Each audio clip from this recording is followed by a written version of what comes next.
Hi, I'm Dr. Leo Krawitz of Healthy Feet Podiatry. Today, in my office, I have a patient that injured his toenail.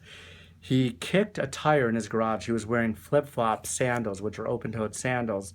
Kicked it, and he hasn't cut his nails in a while. So what happened was the obvious. The nail got injured. It lifted up off the nail bed. So now I need to remove the nail.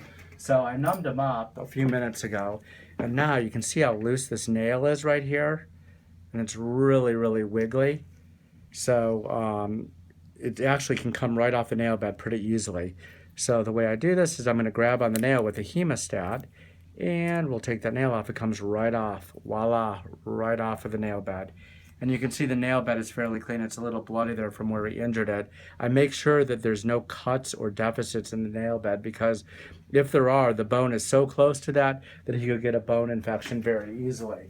So I'm just going to kind of probe it a little bit and touch it, and this actually feels intact, so we know there's not a problem with it.